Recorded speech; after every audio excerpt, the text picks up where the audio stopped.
ভাবি আমার নাম রফিক, মমিন ভাইয়ের কাছে আমি ধান কিনি। বাড়িতে বাইরো, বাড়িতে বাইরো। আপনি আমার দুদুকারি করতেছেন কেন? তুই বাড়িতে আমি বাইরবি না, তোর ঝাড়ু দিয়ে পিঠা বাড়িতে বাইর করুন। কোনটা? স্বামীর পরিচিত একজন মানুষ বাড়িতে আসলে তার সাথে এই ধরনের ব্যবহার করে? তোর কাছ থেকে ব্যবহার শিখন লাগবো। হ্যাঁ, কি ধরনের কথা কইতেছেন আপনি?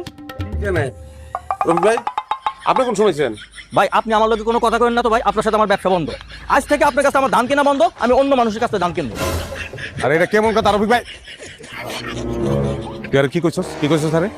দুপুর বেলায় সে তোর যে অপমান করছিল মনে আছে? আর তোমার পরিচিত মানুষরা আমি অপমান করে বাড়িতে বাইর করে দিচ্ছি। বাস, প্রতিশোধ নেওয়া গেছে। কাটাকাটি শোধ বল। তোর সব বোধান বের করতে তুই কই যাস? যাস কই?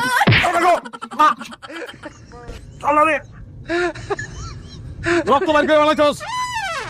বাচ্চাদের বই অসুস্থ, আমার কাছে রক্ত চাইছিল, রক্ত দেই না, এই রক্ত তুই বাইর করছ? তুই কি ডাক্তার রে?